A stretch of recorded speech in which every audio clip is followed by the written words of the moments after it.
Magandang hapon, Pilipinas at sa buong mundo. Tayo po ay sabayang napapakinggan sa Radyo La Verdad 1350 ang UNTV Radio. Una sa ating mga balita. Marahas para sa Malacanang ang pagsasalarawan ni Vice President Sara Duterte sa impeachment trial kung saan nais niya itong maging isang bloodbath. Samantala, pinabulaanan ng ilang kongresista ang alegasyon hinggil sa paglalagda ng mga kongresista sa impeachment complaint na inihain ng Kamara sa Senado. Ito ang balita ni Rosalie Cos.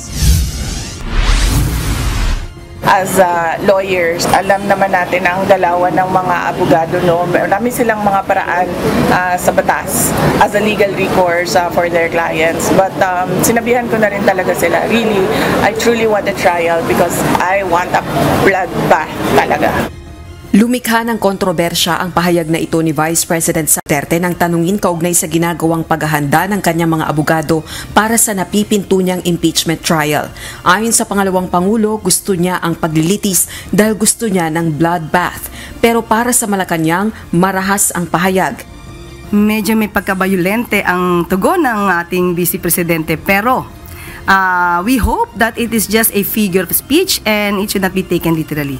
Kung yan naman po ang nais niya at talaga naman po magkakaroon ng balitaktakan kapag nagkaroon ng trial, hayaan na lang natin po itong gumulong. Hindi rin nagustuhan ng isang House prosecutor ang pananalita ng Vice Presidente. Ayon kay House Deputy Majority Leader, Iloilo 3rd District Representative Lawrence Defensor, walang puwang ang ganito sa pamahalaan. Saying that she wants a bloodbath, that attitude has no place in government. It's a terrible example to the youth who are watching her, and many Filipinos look up to her, idolize her. That's a terrible example. Git pa nito, hindi isang palabas ang impeachment proceedings kundi patungkol sa katotohanan at pananagutan. Ang mahalagaan niya, mailatag ng maayos ang mga ebidensya sa isasagawang paglilitis at bahala na ang mga senator judge na magpasya kung papawalang sala o magpapataw ng guilty verdict. Si mamamayang Liberal Party List o ML Representative-elect Leila De Lima na nakatakdaring umupo bilang isang miyembro ng House Prosecution Panel. Kinundena ang nais na impeachment bloodbath ni VP Sara. Anya, contempt ang naghihintay sa kampo ni VP Sara kung susubukan nila ang isang bloodbath sa paglilitis. Dagdag pa nito, hindi puwersa ang ipinapakita sa isang impeachment trial kundi ang sagradong proseso ng konstitusyon sa pananagutan ng isang nakaupong opisyal ng gobyerno. Samantala, ilang miyembro ng Kamara de Representantes naman ang itinanggi ang alegasyong pinilit ang mga kongresistang pumirma sa impeachment complaint laban kay Vice President Sara. Kasunod ito ng alegasyon ni Navotas City Representative Toby Chanco na napilitan umanong pumirma ang mga kongresista dahil sa takot na maipit ang pondo para sa kanilang congressional district. I won't speak for the other members of the House, but I assure you that I did not receive anything in return, and I challenge you to ask all the members to speak up so that they can clear their name and clear these impeachment allegations once and for all. Wala kumausap sa inyo, sir? Wala rin eh. Wala naman. Pumirma ba kayo doon, sir? Pumirma ako pero wala rin kumausap sa akin. Hindi kayo tinakot na? O hindi namin nalabas po? Sa akin wala naman. Wala naman takot sa akin. Ayon kay Senator Amy Marcos, dahil sa mga sinabi ni Congressman Chanco, panahon na para ibasura ang impeachment. Kung may tetestigo rin anya, posible siyang maghain ng reklamo sa Supreme Court para matapos na ang impeachment. Rosalie Cos, UNTV News and Rescue. Diyos ang aming sandigan, serbisyo publiko ang aming pinahahalagahan.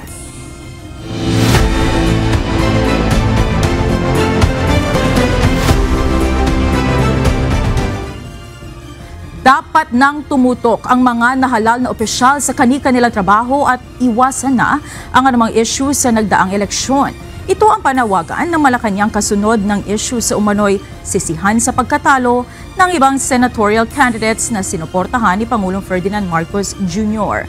Ayon kay Palace Press Officer Undersecretary Claire Castro, dapat nang tumutok ang lahat sa trabaho sa kapakinabangan na rin ng mamamayan. Wala pa po napaparating sa atin ang anumang reaksyon ng Pangulo patungkol dyan kung yan man po ay totoo. Ang tangi lamang pong naibigay sa atin na impormasyon ay dapat pong iwanan na kung ano man yung mga naging issue nung panahon ng pangangampanya at magpatuloy na lamang po ang bawat isa ng kanilang trabaho. para po naman ito ay sa taong bayan. Aprobado na ng Department of Budget and Management ang higit 700 milyong pisong budget upang pondohan ang karagdagang election honoraria para sa mga poll worker. Ang halagang ito ay bukod pa sa naunang 2,000 pisong dagdag sa ilalim ng 2025 General Appropriations Act. Ngunit may mga guro na hanggang ngayon ay naghihintay na matanggap ito. Ito ang balita ni Jed Neresina. Yung sa honoraria namin, sa district namin ay wala pa kaming natatanggap na honoraria. Although may mga mangilan-ilan sa buong Quezon City na natanggap na nila. Pero sa school ko mismo ay hindi pa namin natatanggap yung honoraria namin. Ilang guro sa bansa ang hindi pa rin nakatatanggap ng kanilang honoraria o allowance matapos ang 2025 midterm elections. Gaya na lang ni Roel Mape na nagsilbing electoral board sa Apolonio Samson Elementary School. Ayon kay Mape, walang paliwanag sa kanila kung bakit na-delay o hindi pa naibibigay sa kanila ang nasabing honoraria. Para sa isang guro na tulad niya na naging abala sa araw ng eleksyon, nais sana niyang agad matanggap ang kanilang bayad. Dapat nga agad-agad matanggap yan eh. Dapat the following day natanggap niyan kasi may budget naman yan eh. 'Di ba? Pero ngayon, sa case ko ay wala pa. May mga ibang district na meron na. May appointment naman kami, tutugon naman kami. So dapat before election, dapat ibigay na yung honoraria para magamit ni teachers. Paliwanag naman ni Commission on Elections Chairman George Erwin Garcia, may ilang araw pang natitira upang maipamahagi ang honoraria sa mga poll worker. Sa batas naman po natin, ang sinasabi 15 araw. Sa kasalukuyan, pang-6 na araw pa lang, actually pang-7 araw pa lang, yung mismo simula nung last election. So medyo mahaba-haba pa. Yung barangay and SK elections na ipamahagi namin ng kabuuan sa lahat sa buong Pilipinas ng mga before 10 days after the election. Bukod dito, binigyang diin ng COMELEC na cash itong matatanggap at hindi sa ATM o card.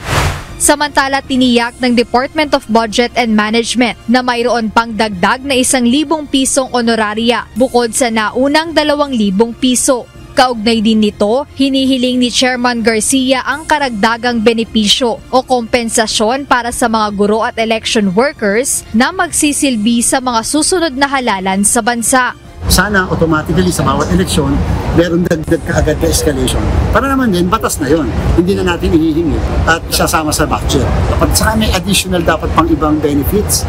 Halimbawa, nakalagay sa batas, 5 days incentive leave. Baka naman pwedeng gawin na. Ginawa namin 10 eh. Pero sa amin lang yon. Kung magiging batas yon.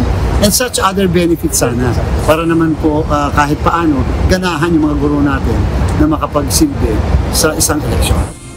Umaasa ngayon ang COMELEC na tulad ng mga nakaraang halalan, maaga nilang maipamigay ang honoraria ng lahat ng election workers sa buong bansa. Ayon kay Chairman Garcia, may ilang rehiyon sa bansa tulad ng Region 3 at Region 5 na 100% nang nakatanggap ng kanilang honoraria. Jed Neresina, UNTV News and Rescue. Diyos ang aming sandigan, serbisyo publiko ang aming pinahahalagahan.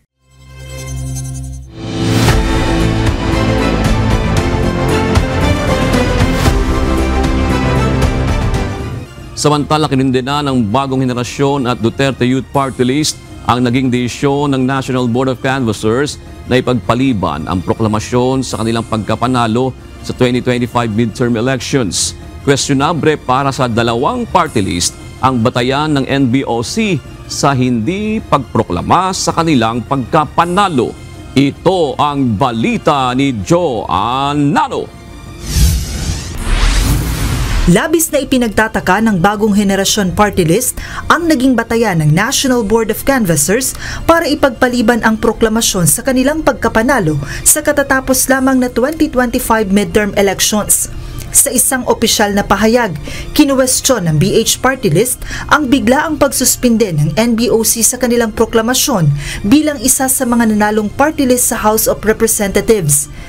Giit ng BH Party List, wala silang natanggap, nakita o kahit narinig ukol sa umano'y kanilang kaso. Kaya naman kino-question ito kung papaano sila sasagot o mapapanagot sa isang akusasyon na hindi nila nalalaman o walang anumang detalye. Giit ng BH Party List, sila ang kinatawan ng 319,803 na mga botante na anila ay dapat na irespeto ng COMELEC. Ayon sa grupo, handa silang harapin ang anumang reklamo laban sa kanila. Subalit hanggang hindi ito maayos na naisa sa publiko at dumadaan sa tamang proseso, ito ay maituturing na paglabag sa saligang batas ang pagsuspinde sa kanilang proklamasyon. Samantala, plano naman ng Duterte Youth na questionin sa Korte Suprema ang desisyon ng NBOC na ipagpaliban ang kanilang pagkapanalo sa eleksyon. Sa isang statement, sinabi ng Duterte Youth na ito ay hayagang pag-abuso ng COMELEC sa kanilang kapangyarihan. Sinasabing ipinagpaliban ang proklamasyon ng Duterte Youth dahil sa kasong inihain ng Kabataan Party List laban sa kanila noong September 2019 dahil sa umano'y misrepresentation sa sektor na kinakatawan ng grupo. Ayon sa Duterte Youth, kung talagang seryoso ang reklamong inihain ng Kabataan Party List laban sa kanila, bakit sila pinayagan na maupo sa Kamara matapos nilang manalo noong 2022 elections? Gayon din ang pagpayag ng komisyon na muli silang kumandidato para sa halalan 2025. Giit ng Duterte Youth Party List, hindi nila kasalanan kung hindi pa rin naaaksyonan ng COMELEC ang tinawag nilang hawsyaw na kaso. Samantala, nilinaw naman ng COMELEC na may proseso silang kailangang sundin. Hindi po nangangahulugan na maaari hindi naman sila maproklama sa mga susunod. Kaya lang po pinagpaliban muna bilang pagrespeto sa proseso rin. Nangako naman ang komisyon na kanilang re-resolbahin ang issue sa dalawang party list bago mag-June 30. Joanano, UNTV News and Rescue. Diyos ang aming sandigan, serbisyo publiko ang aming pinahahalagahan. Naiproklama na kanina ng Commission on Elections o COMELEC na nagsilbing National Board of Canvassers ang 52 sa 54 na nanalong party list organization sa tatapos lamang na halalan. Dalawa sa mga nanalo ang sinuspinde ang proklamasyon dahil sa nakabinbin nilang kaso sa COMELEC. Samantala, tiniyak ng komisyon na magiging mahigpit sila sa pag-asala sa aplikasyon ng mga party list group sa mga susunod na halalan sa bansa. Ito ang balita ni Dante Amento.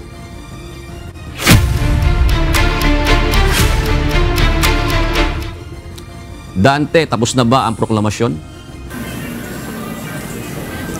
Magandang gabi, June. Sa ngayon ay tapos na ang proclamation ng mga nanalong party list organization sa ginanap na May 12 midterm elections. 54 ang party list organization ang nanalo sa nakaraang midterm elections noong May 12. Subalit sa ginawang proklamasyon ng Commission on Elections o COMELEC kanina na nagsilbing National Board of Canvassers, 52 lamang ang formal na iprinoklama ng komisyon. Sinuspende ng COMELEC NBOC ang proclamation ng Duterte Youth at Bagong Henerasyon o BH Party List. Paliwanag ng komisyon, may nakabinbin kasing kaso laban sa kanila.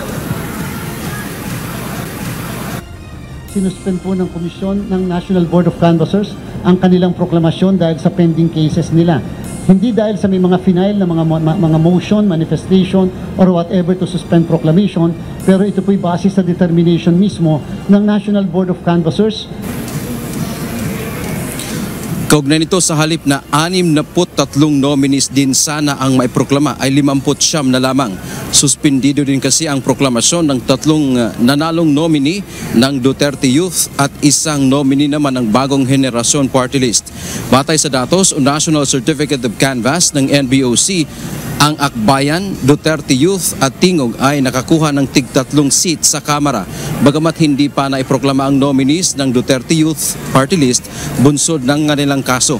Ang 4-piece, ACT-CIS at Ako Bicol naman ay parehong nakakuha ng 2 seats sa darating na 28th Congress. Samantala, ang natitirang 48 ay tig-1 seat ang nakuha. Paglilinaw ng komisyon, hindi pa ganap na matatawag ng mga congressman o mambabatas ang mga ito sapagkat hindi pa naman sila formal na nakakaupo sa pwesto at nakapanumpa. Uupo lamang sila sa June 30, 2025 ng alas 12:01 ng hapon. Samantala, tiniyak naman ni COMELEC Chairman George Erwin Garcia na maging mahigpit sila sa pagsala ng mga aplikasyon ng mga party list organization sa susunod na mga halalan. Anya, dapat na matiyak na matutugunan ang layunin ng party list system na kakatawan sa mga nasa marginalized sector at underrepresented. Isusulong ng komisyon na dapat magkaroon ng pagripaso sa buong batas ng party list para magkaroon ng linaw, halimbawa kung paano ba talaga ang pagkwenta sa mga mananalong nominee. Dapat po kasi talagang yan, lahat ng bagay na yan, legislation. Ang solusyon, legislation. Lagi may nagsasabi, hindi na marginalize and underrepresented yung party list. Pero siyempre po sa bandang huli, yan, batas po kasi ang dapat dyan eh. Dagdag pa nito, tiyak rin na hindi nila papayagan ang mga grupo na gagamit pa ng pangalan ng mga programa o palabas sa telebisyon, gayon din ng mga ayuda ng gobyerno. Wala na makakagamit ng pangalan ng telenovela, wala na makakapagamit yung sa mga magpapa-accredit ng pangalan ng isang ayuda ng pamahalaan. Tama na po yun. Dapat nakabase na sa advokasya. Panawagan ng COMELEC sa mga mamamayan at iba pang interest group na tulungan sila na masala ang mga party list. Diyon sa Kongreso, sa mahigit na 300 mga miyembro ng mababang kapulungan ng Kongreso ay 20% dito ang sa party list representation. Sa ngayon ay nasa 63 seats ang kailangang mapunan ng party list group. At sa kanyang talumpati kanina, pinasalamatan ni Chairman George Erwin Garcia ang lahat ng bumubuo, halimbawa ng ang mga guro at iba pang poll workers sa ginanap na eleksyon dahil sa hirap at kanilang sakripisyo na ibinigay dito sa naging halalan na ayon pa sa komisyon, batay sa kanila 85% ang maibibigay nilang grado para sa kanilang performance nitong 2025 elections, at marami pa anyang dapat ayusin dito at magiging basihan nila ito para sa gaganapin naman na Bangsamoro elections sa darating na October 13. Yan ang ating update mula dito sa Maynila. Balik sa June. Salamat, Dante Amento. Nagsalita muli si Pangulong Ferdinand Marcos Jr. ukol sa posibilidad ng pakikipagkasundo sa pamilya Duterte. May inamin rin ang Pangulo ukol sa katatapos lang na eleksyon. Ito ang balita ni Nel Maribuhok. Ayoko ng gulo. Gusto ko makasundo sa lahat ng tao. Mas maganda, marami na akong kaaway. Hindi ko kailangan ng kaaway. Kailangan ko kaibigan. Handa si Pangulong Ferdinand Marcos Jr. na makipagkasundo sa pamilya Duterte. Ito ay sa gitna ng gusot na kinakaharap ng dalawang pamilya na lumala pa matapos ang pag-aresto at pag-turnover sa International Criminal Court kay dating Pangulong Rodrigo Duterte. Sa BBM podcast na ipinost sa social media ni PBBM, sinabi ni Pangulong Marcos na mas nais niya na maging mapayapa ang pagtatrabaho ng lahat. Ako, ang habol ko ay yung stability, peaceful, para magawa namin yung trabaho namin. Kaya ako, lagi nga akong bukas sa ganyan. I'm always open to any approach na, alika, magtulungan tayo. Diba? Kahit hindi tayo magkasundo sa polisiya, hindi tayo magkasundo. Gawin niyo yung trabaho pero huwag na tayong nanggugulo. Hindi rin makikialam ang Pangulo sa impeachment complaint laban kay Vice President Sara Duterte. Yung impeachment, nasa Senado na yan. Pabayaan natin sila, may proseso yan. Pabayaan natin ang proseso. Ako, basta ang nasa isip ko, tapos ng elections, balik sa trabaho. Gawin na natin lahat with the new lessons learned. Samantala, inilahad ng Pangulo ang iniwang leksyon sa naging resulta ng eleksyon. Ayon kay Pangulong Marcos, ipinapakita nito na sawa na sa pamumulitika ang tao at hindi sila kontento sa naging serbisyo ng gobyerno. Ang mensahe sa amin lahat, hindi lamang sa akin, kundi sa aming lahat, tama na yung pamumulitika ninyo. At kami naman ang asikasuhin ninyo. Tama rin naman eh. Yan naman talaga ang dapat natin ginagawa. Disappointed ang tao sa serbisyo ng gobyerno. Hindi nila nararamdaman at masyadong mabagal ang galaw ng pagbubuo ng mga project na hindi pa nila maramdaman. Paliwanag ng Pangulo, tumutok ang kanyang administrasyon sa mga malalaking proyekto na hindi naman agad nararamdaman ang epekto sa tao. Kaya naman mas bibigyang atensyon anyan niya ngayon ang maliliit na hinaing at problema ng mamamayan. Ito talagang na-realize ko na hindi natin nabigyan ng sapat ng atensyon yung mas maliit na bagay. Yung para maging masagbaginhawa ang pang-araw-araw ng buhay ng tao. Yung pila sa tren, yung traffic, yung mga ganyang klase. Para naman mas maginhawa ang buhay ng tao. Kasi iniisip ko, hindi, pag pinaganda natin yan, gaganda rin. Anong gagawin natin ngayon habang inaantay immediate, na? Anong gagawin natin ngayon? Ayun ang talagang bibigyan natin ng atensyon ngayon.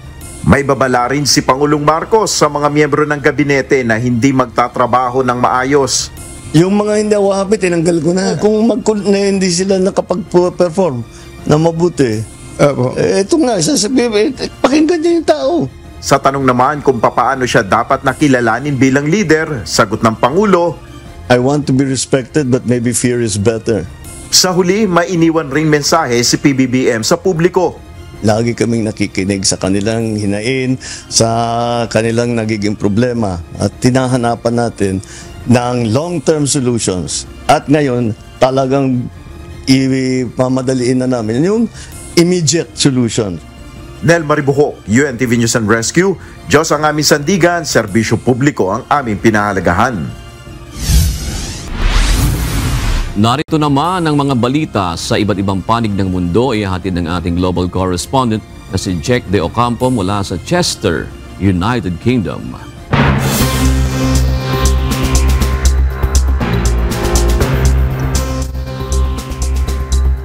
Yes, June, kinilala na ng Federal Bureau of Investigation ang suspect sa pagbobomba sa fertility clinic sa Palm Springs, California. Ito ay ang 25 anyos na si Guy Edward Barkus na pininiwala ang nasawi sa pagsabog. Sa investigasyon ng FBI, posibleng sinadya ni Barkus na pasabugin ang sarili at tinangka pa umanong i-livestream ang insidente. Bagamat patuloy pa ang investigasyon, tiniyak ng pulisya na ligtas ang lungsod at walang banta sa publiko. Naunang tinawag ng FBI ang insidente na isang act of terrorism. Make no mistake, this is an intentional act of terrorism.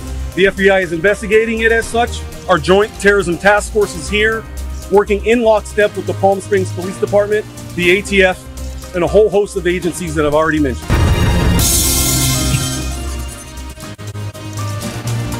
Libo-libong residente sa Canary Islands sa Spain ang nagprotesta laban sa mass tourism sa isla.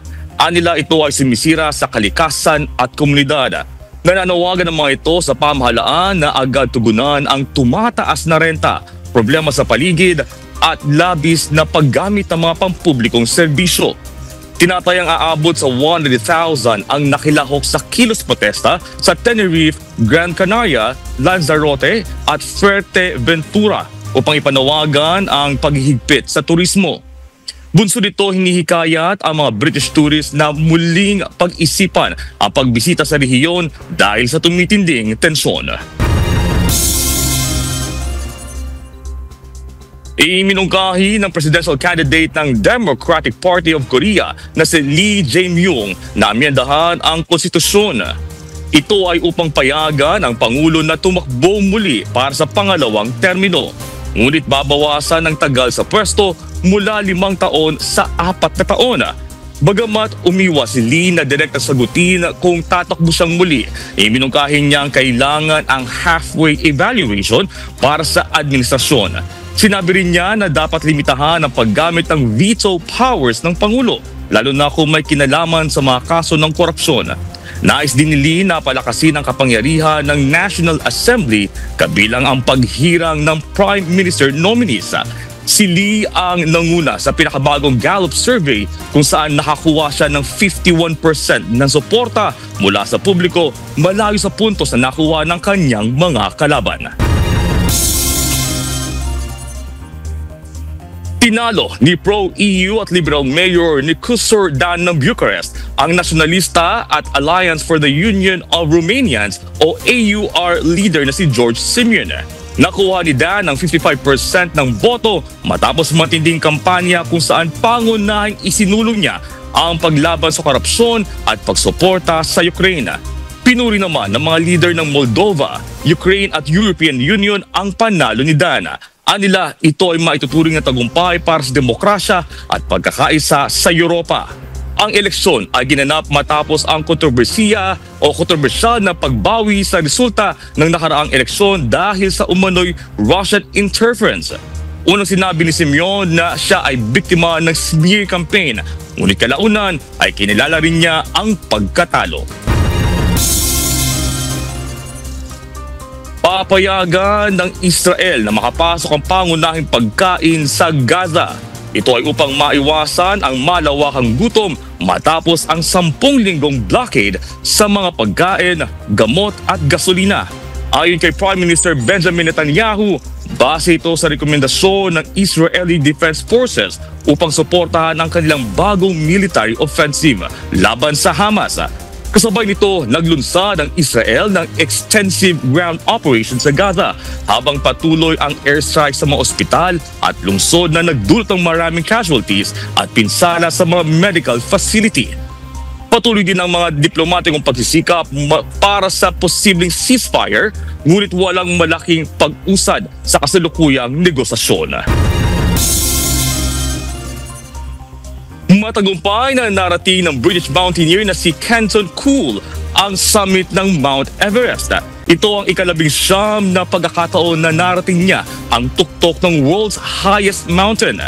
Binasag din niya ang kanyang record para sa most climbs up para sa isang non-Sherpa climber. Mula ng unang beses na maabot ni Cool ang summit noong 2004, halos taon-taon na itong binabalikan kasama ang ibang climber. Kasama niya sa pag-akyat itong linggo ang Nepali Sherpa na si Dorji Gyaljen na nagtala ng kanyang ika-23 na summit, habang si Kami Rita ay may hawak na pinakamaraming pag-akyat sa bundok. Bagamat ipinagdiwang ang tagumpay, naalala rin ang dalawang namatay nitong linggo sa bundok. Sinabi ni Cool na masaya siya sa positibong forecast na nagbigay daan sa ligtas na pag-akyat nila.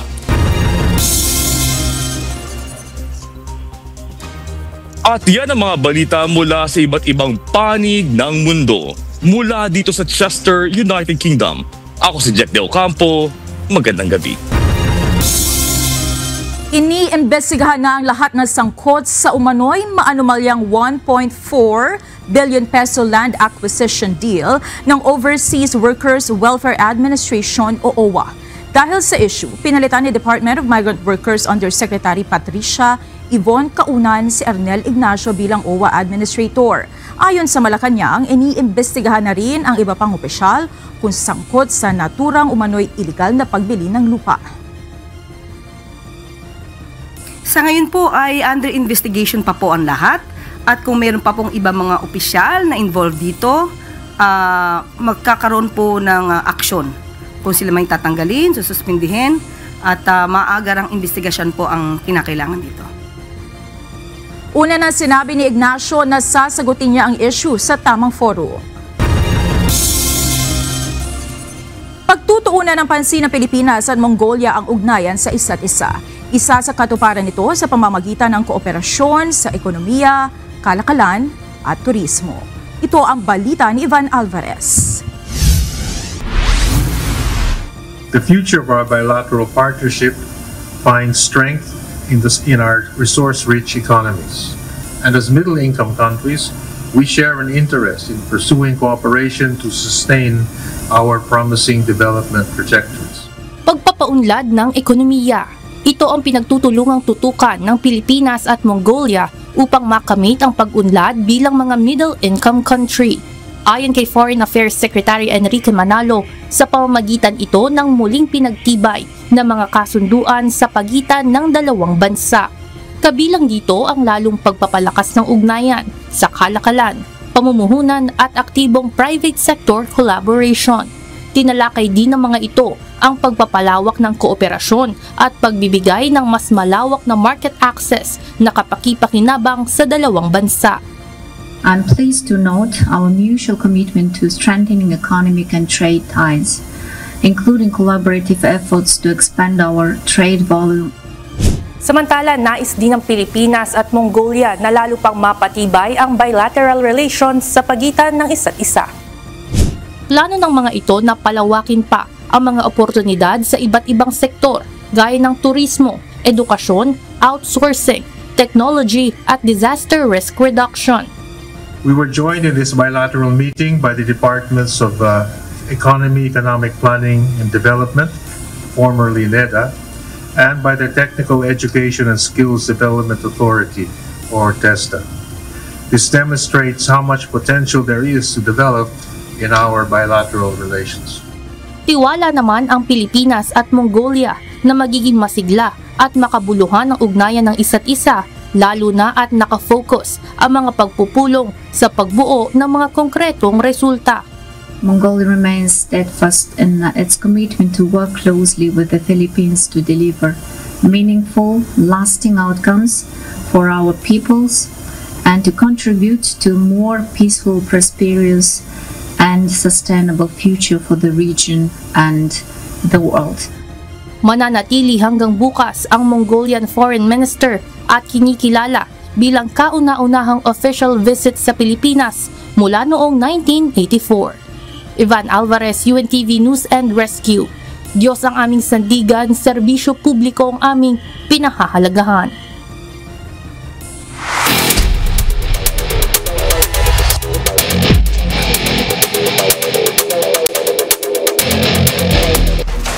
Patindi ng patindi ang pagpapakitaang gilas ng bawat koponan sa second round ng UNTV Volleyball League.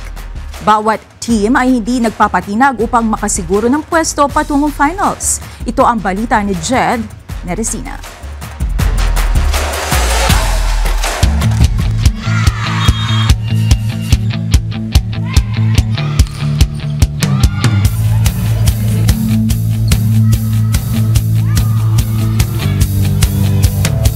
Wagi sa 4-set match ang BFP Lady Firefighters kahapon sa kanilang laban sa AFP Lady Gunner. Nakakuha man ng isang set ang Lady Gunner. Hindi nagpatinag ang Lady Firefighters at tinapos ang match sa scores na 26-28, 25-22, 13-25 at 22-25. Malaking bagay yung panalo na yon kasi talagang kailangan naming makapasok doon sa top 2. So napakalaking bagay po yung panalo namin ngayon, sir. Para sa back-to-back champions, mas puspus ang training ang kanilang kailangan para madepensahan nila ang kanilang titulo ngayong season. Kailangan kasi may defend dapat yung crown, so may pressure talaga na kailangan mapanalo namin yung the rest of the games. Kailangan namin mag number 2 or number 1. So dahil nga siguro kailangan pang magpursige para makapasok kami sa top 4.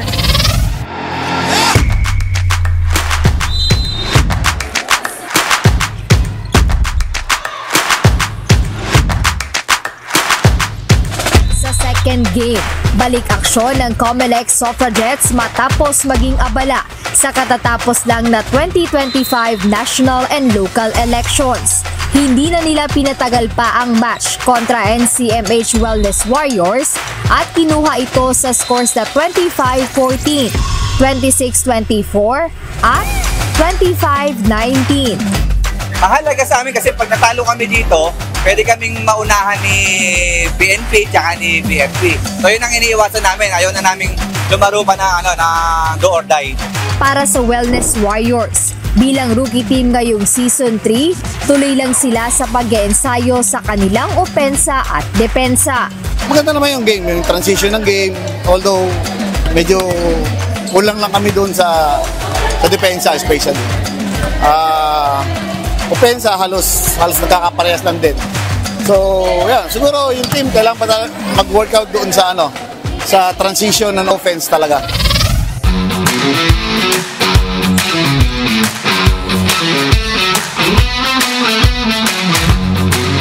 Sa last game kahapon, hindi na rin hinayaan ng PNP Lady Patrollers na makakuha ng isang set ang DFA emissaries.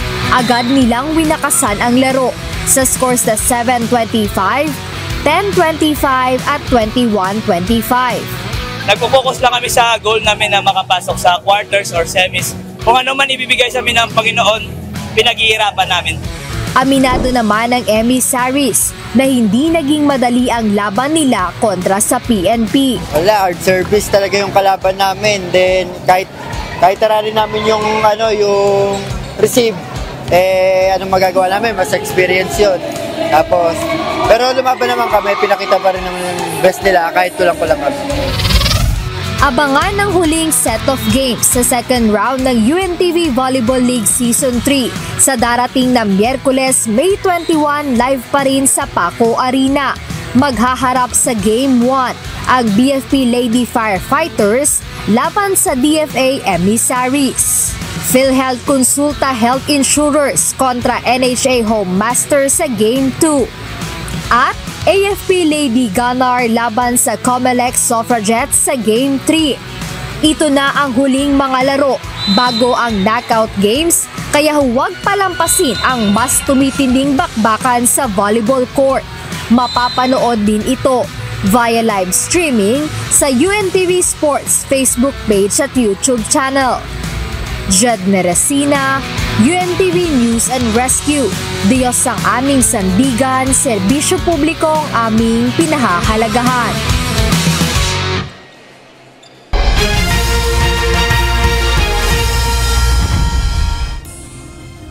Dalawang insidente ang nirespondihan ng UNTV News and Rescue kamakailan.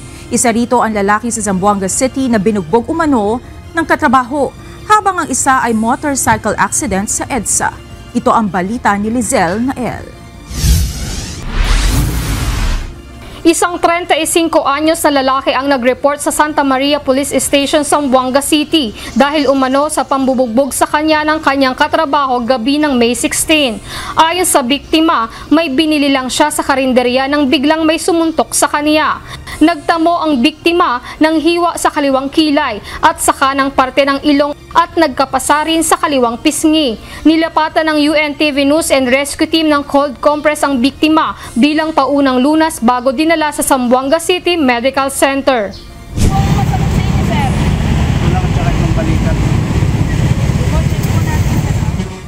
Sumalpok sa concrete barrier ang isang motorcycle rider sa kahabaan ng EDSA Santolan Flyover southbound mag-aalas 2 ng madaling araw, May 18. Ayon sa ilang saksi ay pagewang-gewang ang takbo nito.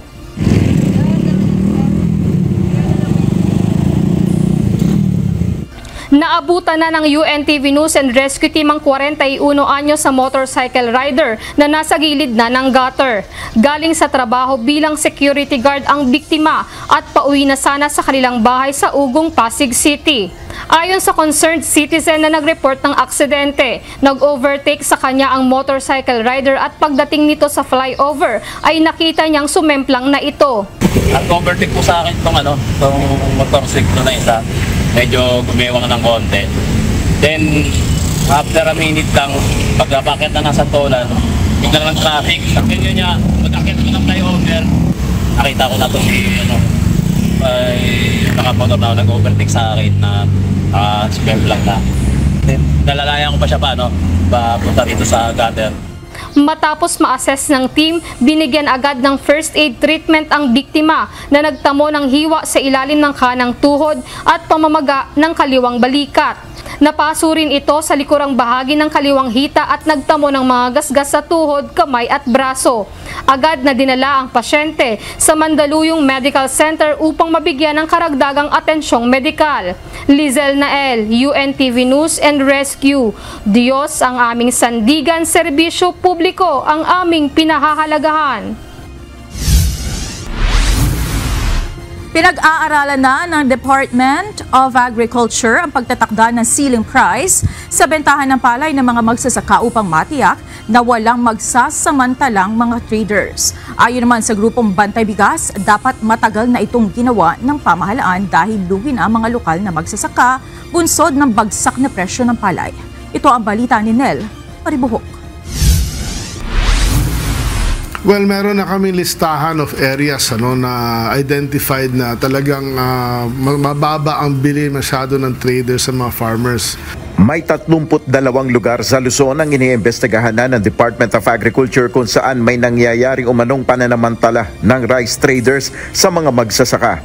Ayon kay Agriculture Secretary Francisco Chu Laurel Jr., may mga negosyante na binibili ang palay sa mababang presyo na ikinalulugi na ng mga magsasaka. Inamin ng kalihim, wala pang linaw sa ngayon kung may posibleng kaso na pwedeng isampa sa mga mapagsamantalang traders. Well, technically, wala as of the moment. Pero siyempre, maghahanap kami ng paraan na legally baka maglabas kami ng policy in the future. Parang pinag-aaralan pa ho ito, no? Ayon kay Secretary Laurel, pinag-aaralan na nila ngayon ang pagtatakda ng ceiling price o floor price sa bentahan ng palay upang matiyak na mapapangalagaan ang kapakanan ng mga magsasaka. Well, ang goal nun is para makaset tayo ng floor price na hindi sila nalugi. Kasi ang pinakaayaw natin mangyari, malugi yung farmer, di ba? Dahil nga pinaghirapan niya, pinagpawisan. Siyempre, hangad natin kumita. Yun ang pinakamaganda. Pero kung sakaling due to adverse conditions or situations, meron pa rin floor price para hindi... Ang importante kasi ma-maintain natin tinatawag na planting intention Para sa grupong Bantay Bigas, matagal na dapat itong ginawa ng pamahalaan dahil batay sa kanilang monitoring, sobrang baba ng presyo ng palay. Dapat matagal nang ginawa yan, no? At sa ngayon ay monitored natin talaga na ang presyo ng palay since March pa yan ay talagang 14 pesos per kilo. Bihira yung 16 pesos. Hanggang ngayon, namomonitor natin na 12.50 hanggang 14 pesos sa Isabela. Meron pa tayong na-monitor na 11 hanggang 10 pesos per kilo sa Samar.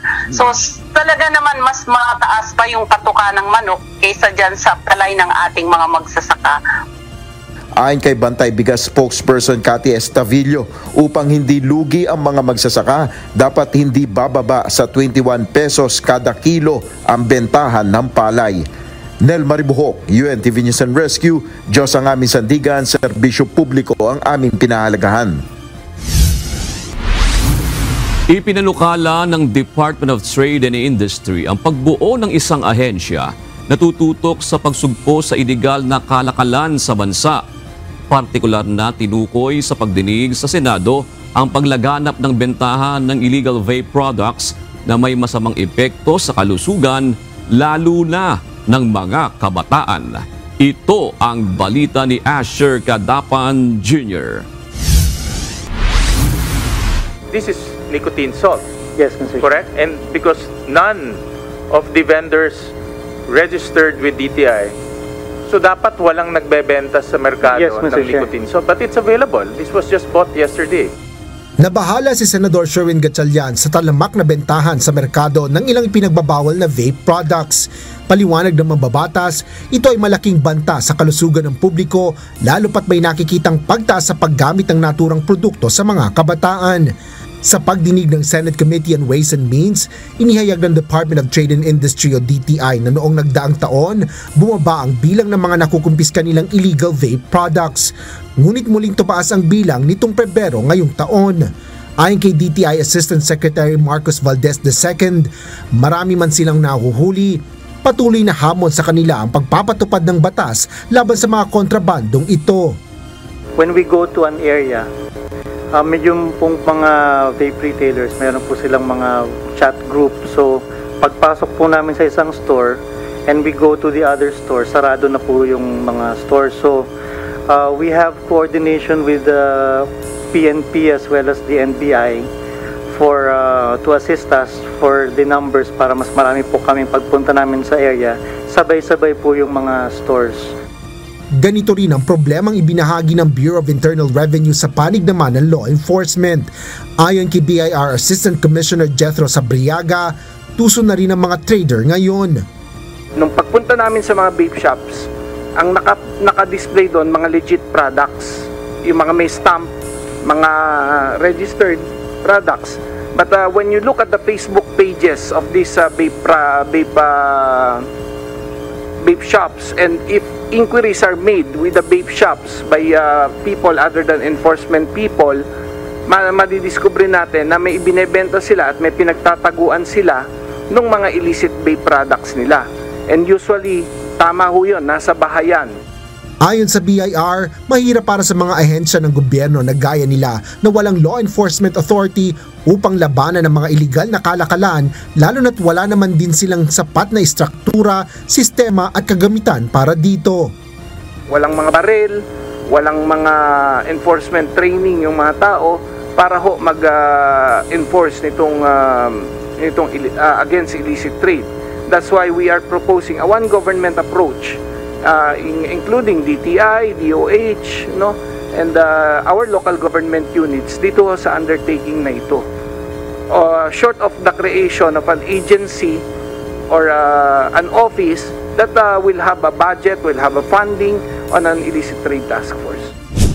Tinanggap naman ni Senador Sherwin Gatchalian ang panukala ng BIR, ngunit inatasan din ito ang DTI na bumuo ng plano para sa mga aksyon laban sa illicit trade at magsumite ng ulat sa komite kaugnay nito. Asher Cadapan Jr., UNTV News and Rescue. Diyos ang aming sandigan, serbisyo publiko ang aming pinahalagahan. Misinformation o fake news ang kumakalat sa social media na madaragdagan ng 1 taon ang senior high school. Ginawa ng Department of Education ang paglilinaw sa isang briefing sa House Committee on Basic Education and Culture. Ayon sa DepEd, walang intensyon ang kagawaran na magkaroon ng grade 13 sa senior high school. Just to be clarified, merong fake news na lumabas at you are aware of that it alleges that DepEd proposes a grade 13 this coming school year. So aware kayo doon? We've seen that, Mr. Chair. We actually released an announcement from the DepEd Philippines Facebook page na sinasabi pong hindi po totoo yun. So walang unit, walang grupo ng mga tao within DepEd, walang pinag-uusapan na grade 13? Wala po, Mr. Chair. Walang intention na magkaroon ng grade 13? Wala po, Mr. Chair. Itinuturing ng case solved ng pambansang pulisya ang issue ng pagdukot at pagpatay sa negosyanteng si Anson K. Kasunod ito ng pagkakaaresto sa co-mastermind. Sita ng sinasabing nagmanipula sa pagpapakalat ng ransom money hanggang sa maipasok ito sa cryptocurrency. Ito ang balita ni Lea Ilagan. Considered solved na po itong kaso, sir, considering na majority if not all of the main player po were taken into custody and criminal cases were already filed before the DOJ. So hindi pa po close because ongoing pa po yung pagtitrace po natin, sir, with respect po dun sa ransom money because ang objective po natin ay mabawi po itong napakalaking pera po na binayad po sa family. Matapos ang mahigit sa 1 buwang pagtatago, nahuli na ng mga tauhan ng Philippine National Police si alias Kelly Tan sa Boracay noong Sabado. Si Kelly ang itinuturing na co-mastermind sa pagkidnap at pagpatay kay Ke matapos na maging pain para makuha ang negosyante. Ayon kay PNP spokesperson, Police Brigadier General Jean Fajardo, si Kelly din ang namahala sa pagpapasok ng ransom money sa junket operators hanggang cryptocurrency.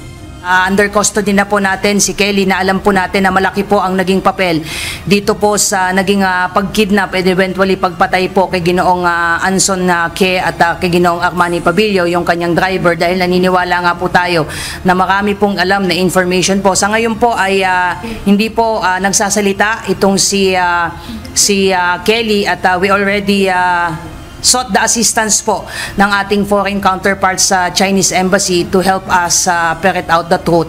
Sinabi ni General Fajardo, nahuli si Kelly kasama ang isang Chinese national na siyang tumulong para makapagpalipat-lipat ito ng resort sa Boracay.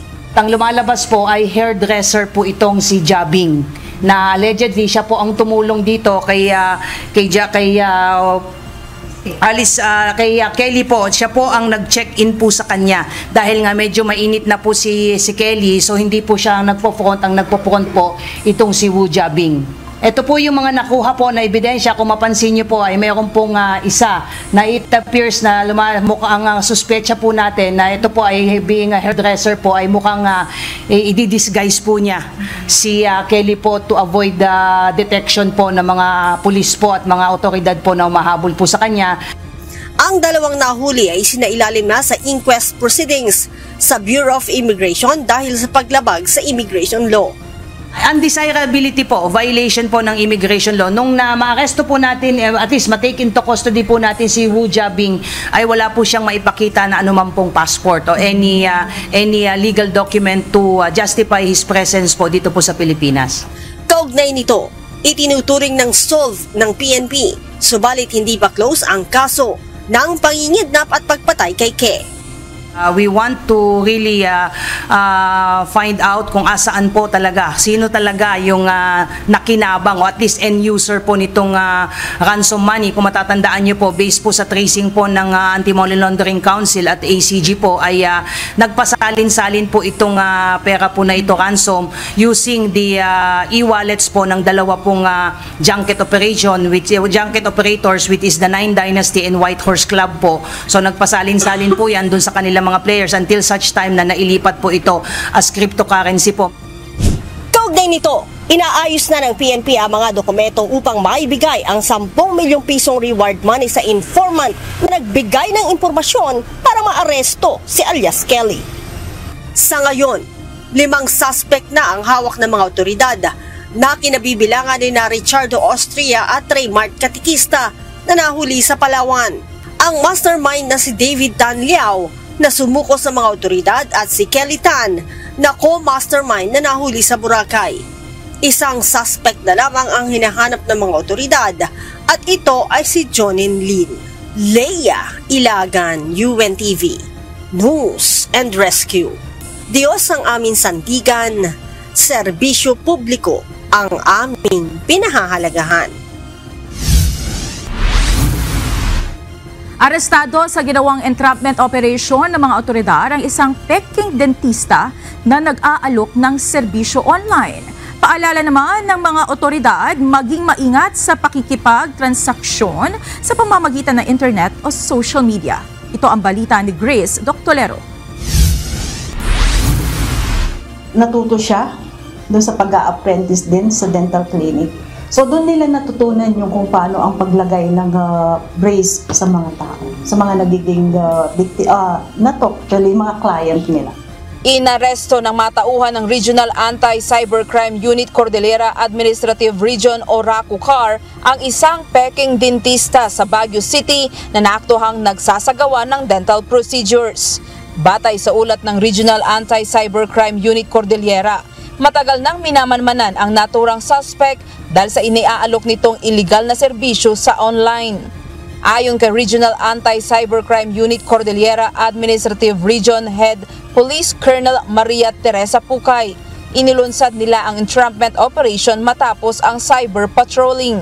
Inalok ng suspect ng dental services ang mga tauhan ng RACO, gayong wala itong professional license at certificate of registration. So sa pagkakandak ng cyber patrol ng ating mga personnel, ito ay nakita na kung saan nag-iingganyo na sa pag-brace na mura. So nag-engage yung ating personnel dito sa cyber patrol para sila ay mag-beat up at makabit yung sinasabi nilang brace. Ayon pa kay Pucay, nag-aalok din ng kaparehong serbisyo online ang suspect hanggang sa Pampanga, Nueva Ecija, Tarlac at Pangasinan. Lumalabas sa kanilang investigasyon na dating helper ng isang dental clinic ang suspect at nakakakuha ng dental supply gaya ng braces. Yun ang hindi maganda kasi yung pagpapapalit nila na o ginagawa itong procedure na ito kung saan nagrerenta sila ng transient house at doon nila sinasagawa ang activity na ito. Wala silang clinic, wala silang bahay dito kasi hindi naman taga rito. Nahaharap ang suspect sa kasong paglabag sa Philippine Dental Act of 2007 at Cybercrime Prevention Act of 2012. For ano lang din po, pangangailangan lang din po. yung abot po sa karagdagan lang po income. Pag nukulang lang po ako sa budget pang bayad ng bahay, tubig, kuryente, gano'n. Paalala naman ng mga otoridad sa publiko maging mas maingat kapag naghahanap ng mga serbisyong medikal o dental online upang maiwasang mabiktima ng mga peking doktor o dentista. Grace Doctolero, UNTV News and Rescue. Diyos ang aming sandigan, serbisyo publiko ang aming pinahahalagahan. Gagamit na ng mga PET plastic bottle waste o mga basurang plastic na bote ang Department of Public Works and Highways o DPWH sa paglalagay nila ng aspalto sa mga national road. Ayon sa ahensya, magsisilbi itong additive para mas matibay at mapatagal ang lifespan ng aspalto na inilalagay nila sa mga kalsada. Ang paghahalo ng plastic waste ay bahagi na ngayon ng standard specification ng DPWH sa mga highways tulad ng tulay at mga paliparan. Bahagi na rin ito ng project and contract management application sa mga hinaharap na proyekto ng kanilang regional offices, Unified Project Management Office clusters at district engineering offices sa buong bansa. Nakatakdang makipag-ugnayan ang Land Transportation Office sa Metropolitan Manila Development Authority at mga lokal na pamahalaan sa National Capital Region para magkaroon ng access sa mga kamera nito upang makakuha ng video o litrato ng mga pasaway na driver. Ayon sa LTO, hindi naman ito katulad ng no contact apprehension policy na kung saan pinapatawan kaagad ng multa ang sinumang makukuhanan ng larawan matapos ang isang paglabag sa batas trapiko. Ito ang balita ni Benedict Samson. Ang gusto sana namin is to tap the cameras ng LGUs, ng MMDA. No? May mga camera naman sila. And on the basis of the camera shots, kahit mga traffic violations, yung show cause order namin yan.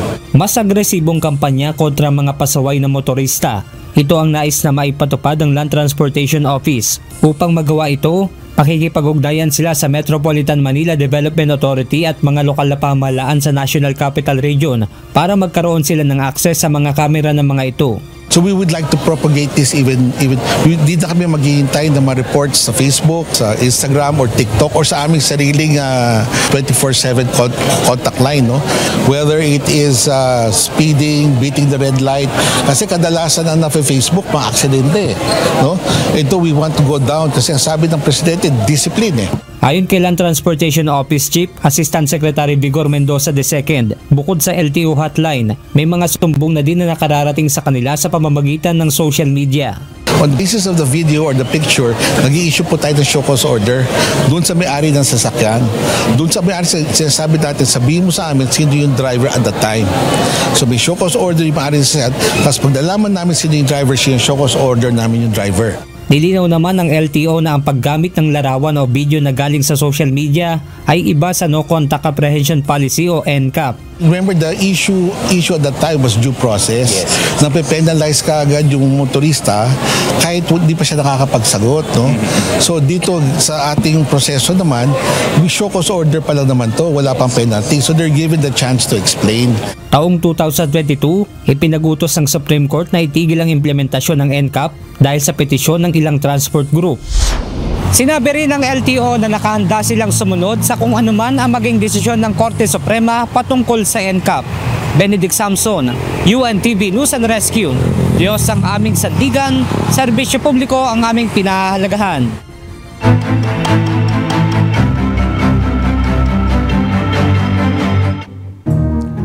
Ikinababahala ng Land Transportation Office Region 11 ang patuloy na pagtaas ng mga kaso ng aksidente sa kalsada. Bilang tugon, magsasagawa sila ng mga biglaang inspeksyon sa mga grahe ng PUJ. Plano rin nilang magkaroon ng road safety awareness activities para sa mga driver. Ito ang balita ni Gladys Tuwabi. Nakaka-alarma talaga yan. Kahit sabi mo 1 a day na accident, still. Kasi it's still a loss of life. Karaniwang nagre-resulta sa mga injury o kamatayan ang mga aksidente sa lansangan. Nangungunang sanhi nito ang overspeeding, distracted driving, at sobrang kampante habang nagmamaneho na maiiwasan sana kung may disiplina sa kalsada. Majority naman talaga niyan are motorcycles. Alam naman natin na very fragile ang motorcycle, no? Two-wheel, single, di ba? And usually the result of these accidents sa motorcycle are fatals, no? So nakakalungkot talaga yan. Secondary naman po dyan yung mga four wheels, no? Especially ito mga malalaki, ito mga trucks, dyan na. Due to mechanical na rin. Mostly naman po pag malalaking sasakyan, 6-wheelers and above, factor ang mechanical, no? The unit itself, no? Because of the long trips on a daily basis, no? Pag ito na mga maliliit na sasakyan, like mga light sedans, no? Light sedans, pickups, SUVs, mostly dyan, overspeeding, distracted driving, no?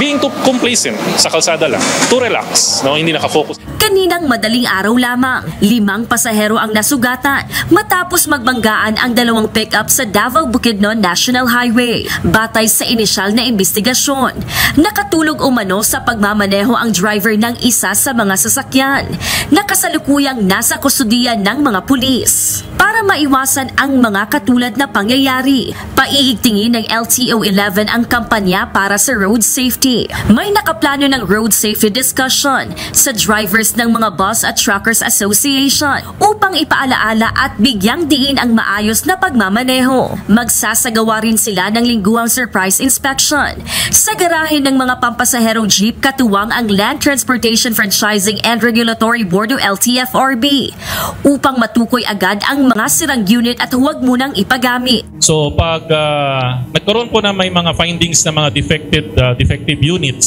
sa ating mga public utility vehicles, no? So at least nandyan si LTFRB, no? To call the attention of the operator kagad. At least, no, para hindi na din po magamit yung sasakyan. Andyan din po si LTO na hindi rin po ma-approve yung pre-inspection ng isang sasakyan at hindi na po i-allow ipagamit sa driver pag hindi po ma-comply yung mga findings ng mga defective. Hindi rin isinasantabi ng LTO-11 ang isyu ng mga fixers sa rehiyon na nagbibigay hintulot sa mga irresponsableng individual na makakuha ng lisensya na isa sa mga dahilan sa pagdami ng mga aksidente. Magsasagawa ng caravan at outreach ang LTO sa mga barangay at paaralan upang masiguro na tanging maingat at responsableng driver lamang ang mabibigyan ng lisensya. Kasama rin sa hakbang na ito ang pagsuri sa mga proseso kung paano nakakakuha ng lisensya ang ilan. Paalala ng LTO-11, maging alerto at mapagmatsyag sa daan dahil hindi lang sariling buhay ang nataya kundi pati na rin ng mga taong kasabay na bumabiyahe. Gladys Tuwabi, UNTV News and Rescue. Diyos ang aming sandigan, serbisyo publiko ang aming pinahahalagahan. Wala pa ring mahanap na permanent relocation site ang Office of the Civil Defense para sa mahigit 2,000 pamilya na evacuees ng Mount Canlaon. Samantala, pinapayagan na ng OCD ang ilang mga residente na makauwi saglit sa kanilang mga tahanan. Ito ang balita ni Len Moreno.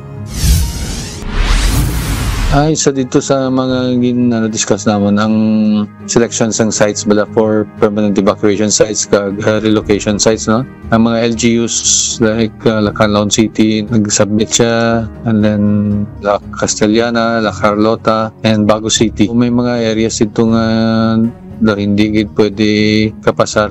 Wala pa ring mahanap na permanent evacuation o relocation site ang mga lokal na pamahalaan sa Negros Island para sa evacuees ng Mount Canlaon. Sa kasalukuyan, mahigit 2,000 pamilya o halos 8,000 individual ang 5 buwan nang naninirahan sa loob ng mga paaralan at evacuation site. Ayon sa Office of Civil Defense, Negros Island, patuloy na naghahanap ang LGU ng mga lugar na ligtas nilang malilipatan. Sa La Castellana na may pinakamaraming evacuees, may bakanting lote na pwede sanang gawing evacuation sites. Ngunit wala pang balak ang may-ari ng lupa na ibenta ito sa pamahalaan. Hindi naman pasado ang proposed relocation site sa La Carlota City dahil naaabot ito ng pyroclastic density current kapag nag-alboroto ang bulkan. Habang tsunami-prone area naman ang proposed relocation site sa Baguio City.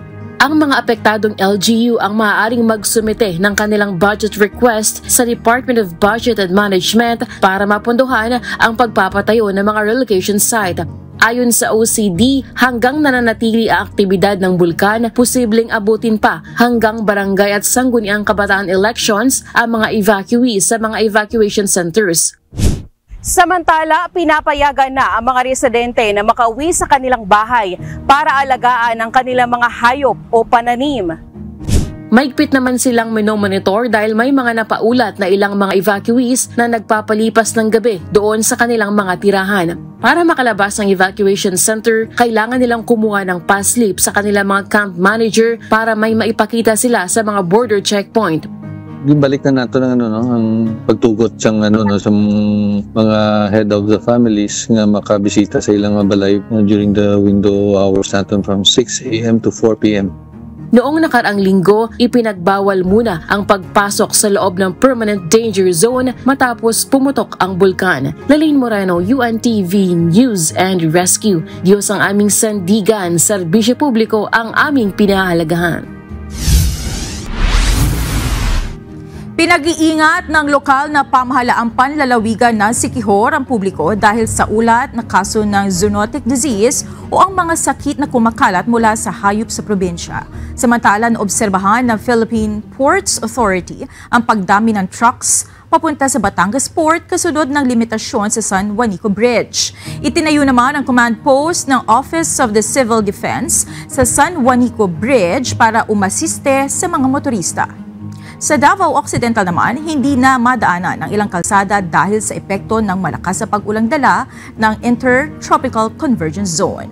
At 4 na bayan sa Maguindanao del Sur lumubog sa baha dahil din sa malakas na pag-ulang dala ng ITCZ. Ito ang balita ni JP Nunez. Sa Siquijor, kinumpirma ni Governor Jake Vincent Villa ang mga naitalang kaso ng zoonotic disease sa probinsya o sakit na nakukuha mula sa hayop. Bagaman mababaan niya ang kaso ng human-to-human transmission, mabilis naman ang pagkalat ng sakit mula sa hayop papunta sa tao. Paalala naman ng Siquijor government sa publiko, agad kumonsulta sa health clinic kapag nakaranas ng sintomas ng sakit, habang kung ang hayop naman ang may sakit ay ikonsulta ito sa mga veterinaryo. Sa Batangas, nagsisilbi ngayon ang Batangas Port na alternatibong daungan ng mga papuntang Visayas, gayon din ang mga nanggagaling sa Port of Matnog. Bunsod dito ng limitadong access na ipinatupad sa San Juanico Bridge sa Leyte at Samar. Ayon sa Philippine Ports Authority, nakausap nila ang ilang truck drivers at sinabing bagaman malayo ang bago nilang ruta, malaki na ring tulong nila para lang maging tuloy-tuloy ang biyahe ng kanilang mga kargamento. Samantala sa Eastern Visayas, naglagay na ng command post ang Office of Civil Defense na siyang magsisilbing help desk sa mga motoristang dumadaan sa San Juanico Bridge sa Samar at Leyte. Meron ding mobile command center na inilagay ang Department of Social Welfare and Development o DSWD sa San Juanico Bridge para i-monitor ang sitwasyon. Bahagi ito ng binuong San Juanico Task Group ng mga ahensya ng gobyerno para bantayan ang seguridad, kaligtasan at magsagawa ng koordinasyon habang ipinatutupad ang weight limit restriction sa tulay. Sa Davao Occidental, dahil sa patuloy na malakas na pag-ulan at pagbaha na dulot ng Intertropical Convergence Zone o ITCZ, hindi madaanan ng mga sasakyan ang mga sumusunod na kalsada, kabilang ang Kidaman Buguis, Kalungkongan, Kulaman, Tulay ng Mangile at Tulay ng Lawayon. Pakiusap ng Municipal Disaster Risk Reduction and Management Office ng Bayan ng Jose Abad Santos ay iwasan muna ang mga rutang ito at mag-ingat ang lahat. Manatiling alerto at maghintay ng karagdagang impormasyon. Para sa mga may ulat o emergency, huwag mag-atubiling makipag-ugnayan sa MDRRMO Jose Abad Santos o tumawag sa numero na 0976-219-2170. At sa Maguindanao del Sur, nalubog sa tubig baha ang 4 na bayan bunsod ng mga pag-ulang dulot ng ITCZ.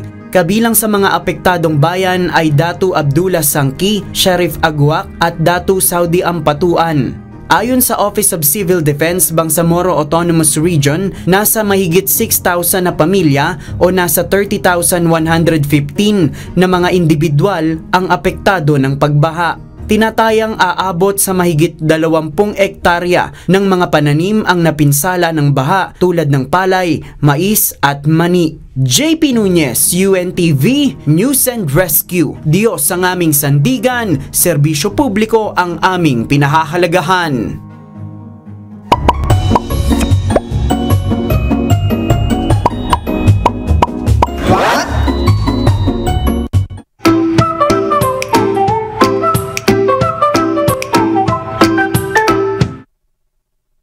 Ilang oras po kayo magtrabaho sa loob ng isang linggo? O sabihin na natin isang araw. Alam nyo ba, may bagong research, meron silang itinakdang oras na kung saan pag lumagpas ka doon, naku po, delikado ka. Ilang oras kaya yon? Alamin po natin. 8 hours lang po. Bakit? Minimum. Binabayaran, depende po kung ilang oras ang ibibigay na overtime sa amin. Ganun. Pero sa tingin mo, okay lang na lumagpas? Siguro kung di pa tapos yung ginagawa mo, siyempre kailangan mo ring tapusin muna. Ang work ko talaga is 8 hours. Tapos, syempre may break naman yun as a work from home na mommy ka. Pero higit pa sa tingin. Pag ano ka na doon, yun na. Siguro yung mga nagta 12 hours a day ka na. Parang mahirap na. Para malinaw, 52 hours per week ay halos 10 hours kada araw, 5 to 6 days a week. Kung lagi kang nag-overtime, pasok ka na dito. Ayon sa bagong pag-aaral sa South Korea, ang mga taong nagtatrabaho ng ganito kahaba, nagkakaroon ng pagbabago sa 17 bahagi ng utak. Kasama na dyan ang memorya, emosyon at decision making. Ang chronic stress mula sa overwork nagpapataas ng cortisol at pwedeng magdulot ng anxiety, high blood pressure at mas mataas na risk ng heart disease at stroke. Mas marami kang oras sa trabaho, mas kaunti ang pahinga at unti-unti bumabagal ang utak at lumalala ang stress. Kaya importante ang tamang pahinga, tulog at relaxation. Hindi kailangang ubusin ang sarili para lang sa trabaho. Kaya alam niyo po, iwasan natin yung labis na overtime. Tandaan, mas mahalagang kalusugan kaysa sa pera na kikitain mo. Sana may natutuhan kayo at laging tatandaan, mapalad po ang tao na nakakasumpong ng karunungan at ang tao na nagtatamo ng kaunawaan.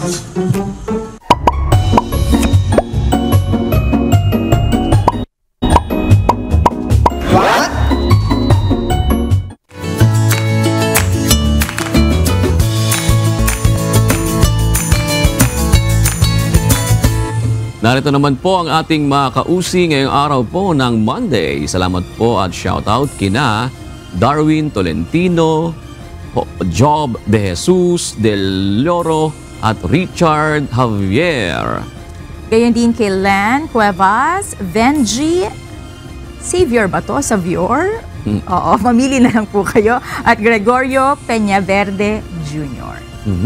At nais rin nating batiin si Tita Loida of Bahay Kubo Filipino Store ng Chester, United Kingdom. Check yan Oo. At salamat po sa panonood na ito ang balita at pagtutok sa iba pang programa ng UNTV. Narito naman ang salita ng Diyos na ating sandigan. Mula sa Aklat ng Kawikaan 8:13 na nagsasabi, ang pagkatakot sa Panginoon ay ipagtanim ang kasamaan, kapalaluan, at kahambugan, at masamang lakad, at ang masamang bibig ay aking ipinagtatanim.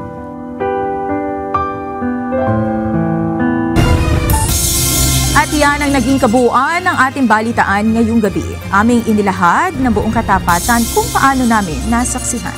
Kayo po'y makapagtitiwala ng aming nakita at narinig ang aming ibinabalita.